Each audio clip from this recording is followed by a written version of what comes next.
Ode on Intimations of Immortality. William Wordsworth. From Recollections of Early Childhood. The child is father of the man, and I could wish my days to be bound each to each by natural piety. There was a time when meadow, grove, and stream, the earth, and every common sight, to me did seem apparelled in celestial light, the glory and the freshness of a dream. It is not now as it hath been of yore. Turn wheresoe'er I may, by night or day, the things which I have seen I now can see no more. To the rainbow comes and goes, and lovely is the rose. The moon doth with delight look round her when the heavens are bare. Waters on a starry night are beautiful and fair. The sunshine is a glorious birth. But yet I know, where'er I go, that there hath passed away glory from the earth. 3. Now, while the birds thus sing a joyous song, and while the young lambs bound as to the tabor's sound, to me alone there came a thought of grief. A timely utterance gave the thought relief, and I again am strong. The cataracts blow their trumpets from the steep. No more shall grief of mine a season wrong. I hear the echoes through the mountains throng. The winds come to me from the fields of sleep, and all the earth is gay. Land and sea give themselves up to jollity, and with the heart of May doth every beast keep holiday. Thou child of joy, shout round me, let me hear thy shouts, thou happy shepherd boy. For ye blessed creatures, I have heard the call ye to each other make. I see the heavens laugh with you in your jubilee. My heart is at your festival, my head hath its coronal, the fullness of your bliss, I feel it all. O evil day! If I were sullen while the earth herself is dawning, this sweet May morning, and the children are culling on every side, in 1,000 valleys far and wide, fresh flowers, while the sun shines warm, and the babe leaps up on his mother's arm, I hear, with joy I hear. But there's a tree, of many, one, a single field which I have looked upon, both of them speak of something that is gone. The pansy at my feet doth the same tale repeat. Whither is fled the visionary gleam? Where is it now, the glory and the dream? Our birth is but a sleep and a forgetting. The soul that rises with us, our life's star, hath had elsewhere its setting, and cometh from afar, not in entire forgetfulness, and not in utter nakedness, but trailing clouds of glory do we come from God, who is our home. Heaven lies about us in our infancy. Shades of the prison house begin to close upon the growing boy, but he beholds the light, and whence it flows, he sees it in his joy. The youth, who daily farther from the east must travel, still is nature's priest, and by the vision splendid is on his way attended. At length the man perceives it die away, and fade into the light of common day. 6. Earth fills her lap with pleasures of her own.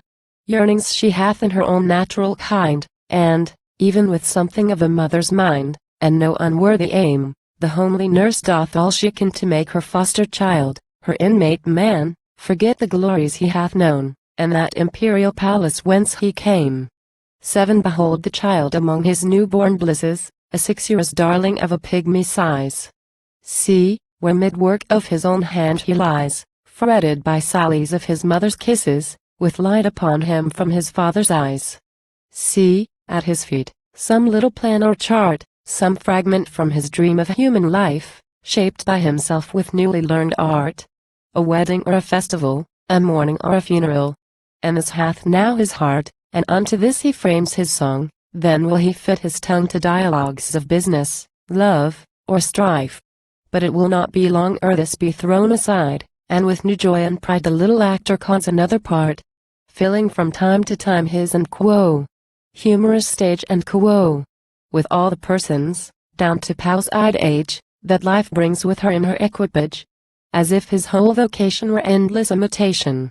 8. Thou, whose exterior semblance doth belie thy soul's immensity, thou best philosopher, who yet dost keep thy heritage, thou among the blind, that, deaf and silent, readest the eternal deep, haunted forever by the eternal mind, my prophet.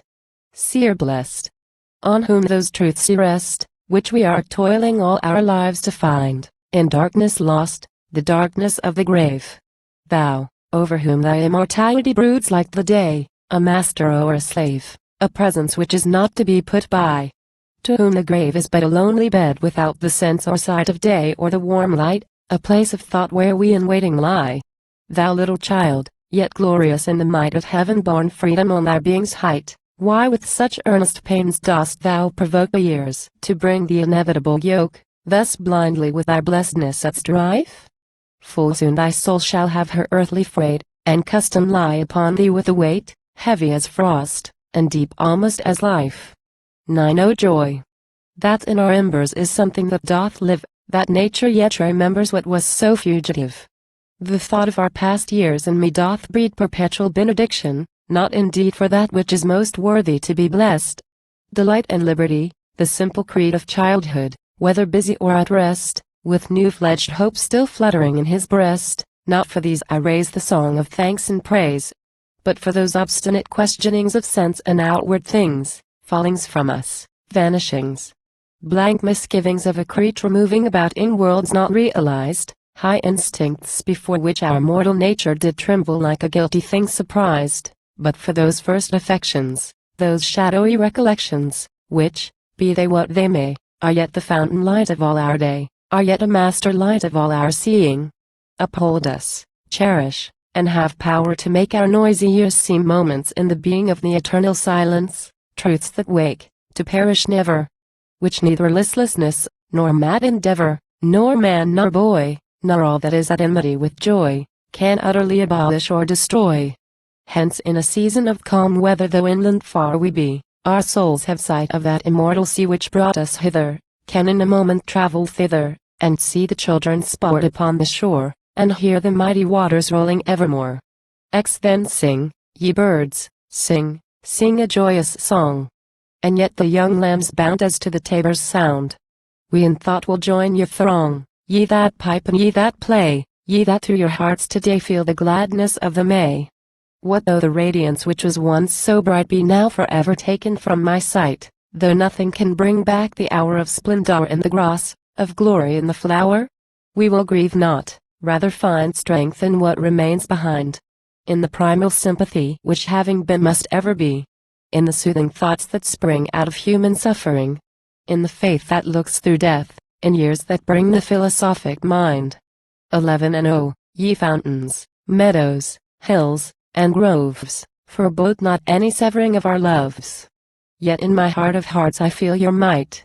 I only have relinquished one delight to live beneath your more habitual sway. I love the brooks which down their channels fret, even more than when I tripped lightly as they. The innocent brightness of a newborn day is lovely yet. The clouds that gather round the setting sun do take a sober coloring from an eye that hath kept watch o'er man's mortality. Another race hath been, and other palms are won. Thanks to the human heart by which we live, thanks to its tenderness, its joys, and fears, to me the meanest flower that blows can give thoughts that do often lie too deep for tears.